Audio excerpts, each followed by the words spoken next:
हयात नाअहल होंगे या नहीं, सुप्रीम कोर्ट कल दिन 11 बजे 62(1)(f) का फैसला सुनाएगी।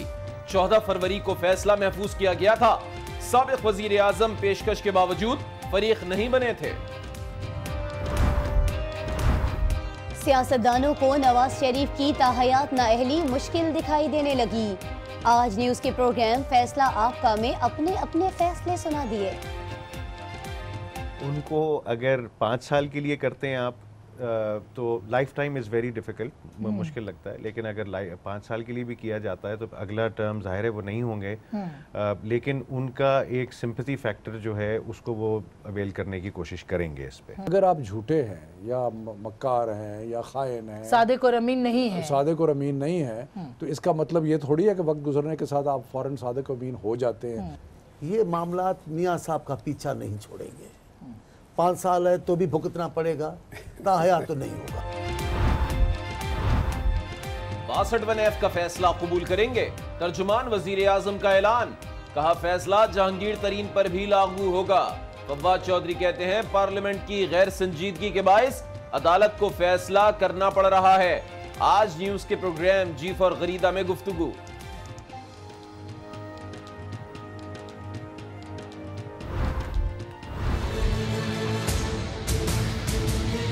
इन्वेस्टिगेटर्स और 10 उसके जो बाकी स्टाफ मेंबर हैं, टोटल 40। जब वाजिद ज़िया साहब से पूछा जाता है कि ये कौन लोग थे, तो वो कहते हैं जी कि ये मैं नहीं बता सकता। क्यों नहीं बता सकते भाई?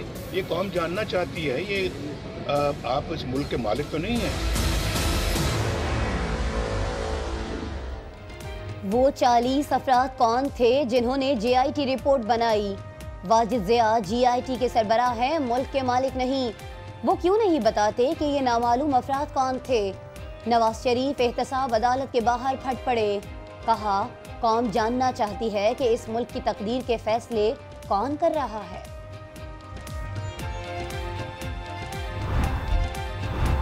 नवाज शरीफ नजरिया नहीं है, एक माफिया का नाम है। उधर Shehbaz Sharif and sons corruption limited company 56 companies बनाई हुई हैं, अपने लोग अपॉइंट करते हैं। तो ये सारा माफिया इकट्ठा होके इस सुप्रीम कोर्ट को डिस्क्रेडिट कर रहा है। जेल सफाई हो रही है कि आप अगर 300 अरब मुल्क का चोरी करें तो आपको साफ जगह मिलेगी। नवाज शरीफ नजरिया नहीं, माफिया का नाम है। चोरी बचाने के लिए सुप्रीम कोर्ट की साख खराब करने की कोशिश कर रहा है। इमरान खान की तनकीद, 300 अरब की चोरी करने पर अडियाला जेल साफ की जा रही है। तंज करना ना भूले।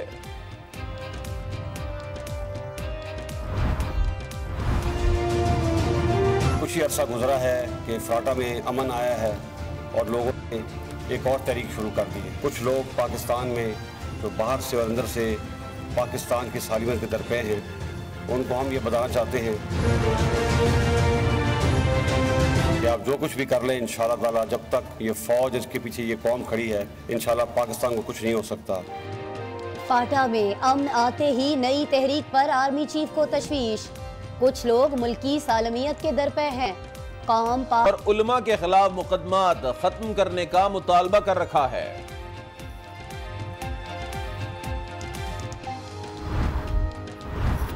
तहरीके लब्बैक से मुज़ाकरात कामयाब हो गए। पंजाब हुकूमत का दावा, राजा ज़फरुल हक रिपोर्ट शाया की जाएगी, मुकदमात भी वापस लिए जाएंगे। मुजाहिरीन को यकीन दहानी करा दी। हतमी फैसला शूरा करेगी, वफ्द का जवाब।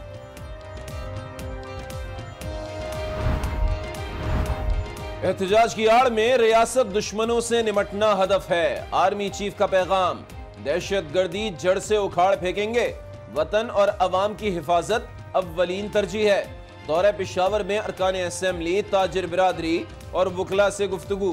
कहा ताकत के इस्तेमाल का हक सिर्फ रियासत के पास है। कराची बहादुराबाद की दुकानों में आग पर 3 घंटे बाद काबू पा लिया गया। कूलिंग का अमल जारी। लाखों की मालियत का सामान राख में तब्दील। फायर ब्रिगेड की 12 गाड़ियां और रेंजर्स के जवान मसरूफ अमल रहे। जानी नुकसान नहीं हुआ। कराची के इलाके लांडी में घर में फायरिंग, पुलिस एहलकार जाँ बहक। शनाख्त मुजाहिद के नाम से हुई। SIU की पाक कॉलोनी में कार्रवाई। सियासी जमात के 2 मुबैना टारगेट किलर गिरफ्तार।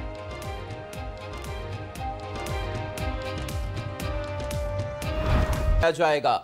चीफ जस्टिस ऑफ पाकिस्तान की सरबराही में 5 रुकनी बेंच ने 14 फरवरी को फैसला महफूज किया था। आइन के आर्टिकल 62F1 के तहत मियां नवाज शरीफ को नाअहल किया गया था। क्या नवाज शरीफ पर पार्लिमानी सियासत का दरवाजा हमेशा के लिए बंद हो जाएगा, यानी उन्हें उम्र भर के लिए नाअहल करार दिया जाएगा या फिर कुछ अरसे के लिए सियासत से दूर कर दिया जाएगा? ये अहम सवाल है और इस सवाल का जवाब आज सुबह 11 बजे मिल जाएगा, क्योंकि नवाज शरीफ ताहयात नाअहल हैं या नहीं, इसका फैसला आज सुबह 11 बजे सुनाया जाएगा।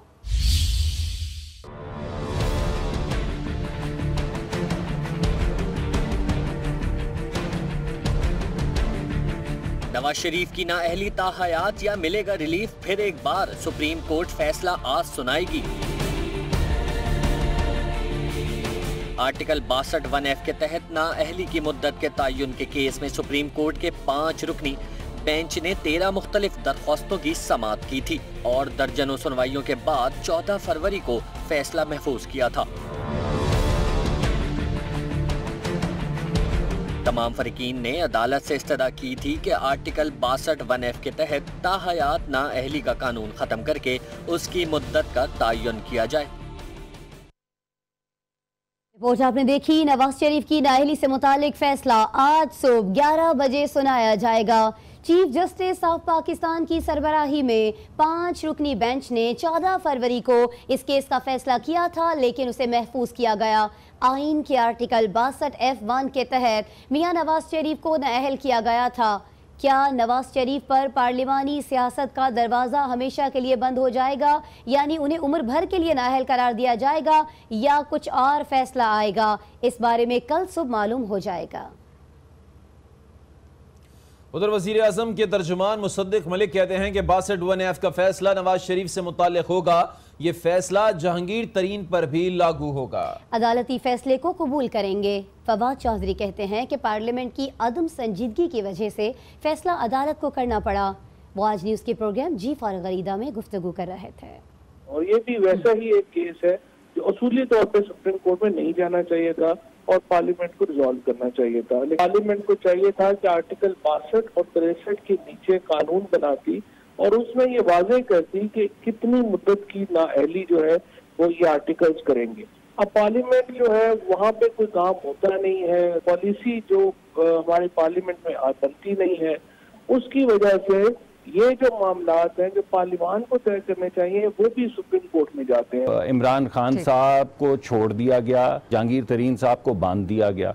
किसी को तो बांधना था अगर नवाज शरीफ साहब बंधे थे। तो अब जो भी मुद्दत तय होगी वो होगी तो नवाज शरीफ साहब के लिए तय, तो उसमें लगे हाथों तरीन साहब भी बेचारे मारे जाएंगे। जो भी अदालत फैसला करेगी वो काबिल कबूल होगा। उधर MQM के रहनुमा अली रजा अब्दी ने कहा है कि नवाज शरीफ पर ताहयात पाबंदी मुश्किल नजर आती है। PTI रहनुमा शफकत महमूद बोले कि अगर आप बुरे हैं तो हमेशा बुरे ही रहते हैं। पीपल्स पार्टी के रहनुमा मौला बख्श चांडियो का कहना था कि सियासी लोगों को नाअहल करने की हिमायत नहीं करते। नून लीग के रहनुमा सेनेटर अब्दुल कय्यूम ने कहा कि सियासी शख्सियत को गैर सियासी अंदाज में दबाया नहीं जा सकता। वो आज न्यूज़ के प्रोग्राम फैसला आपका में गुफ्तगू कर रहे थे। उनको अगर 5 साल के लिए करते हैं आप तो life time is very difficult, मुश्किल लगता है। लेकिन अगर 5 साल के लिए भी किया जाता है तो अगला टर्म ज़ाहिर है वो नहीं होंगे, लेकिन उनका एक सिंपैथी फैक्टर जो है उसको वो अवेल करने की कोशिश करेंगे इस पे। कुछ चीज़ें ऐसी हैं जो वक्त के साथ आप तब्दील हो जाते हैं। ठीक। या ये है कि अगर आप बुरे हैं तो आप कुछ चीज़ों में हमेशा के लिए बुरे रहते हैं। अगर आप हमेशा के लिए बुरे हैं तो ताहयात होना चाहिए। मैं तो मुखालिफ हूँ इस बात का कि सियासतदान को आप जबरन सारी उम्र के लिए नाअहल करार देते, वो कामयाबी किसी को भी नहीं हुई। ये मामलात मियाँ साहब का पीछा नहीं छोड़ेंगे। 5 साल है तो भी भुगतना पड़ेगा, ताहयात तो नहीं होगा। ये अदालत में है। आई एम श्योर कि अदालत के जजेस को इतनी विजडम है कि वो देखेंगे कि इसकी नौयत क्या है। हम यहाँ बैठ के वो वर्डिक्ट तो नहीं दे सकते, लेकिन अब किसी भी पॉलिटिकल शख्सियत या पार्टी को गैर पॉलिटिकल तरीके से शिकस्त नहीं दे सकते। नाज़रीन, साबिक वज़ीर आज़म नवाज शरीफ एहतसाब अदालत में पेश हुए और अदालत के बाहर एक बार फिर JIT को तनकीद का निशाना बनाया। उन्होंने कहा कि वो 40 अफराद कौन थे जिन्होंने JIT रिपोर्ट बनाई। वाजिद ज़िया JIT के सरबराह हैं, मुल्क के मालिक नहीं। वो क्यों नहीं बताते कि ये नामालूम अफराद कौन हैं? कौम जानना चाहती है कि इस मुल्क की तकदीर के फैसले कौन कर रहा है। उम्मीद है अदालतों से इंसाफ मिलेगा।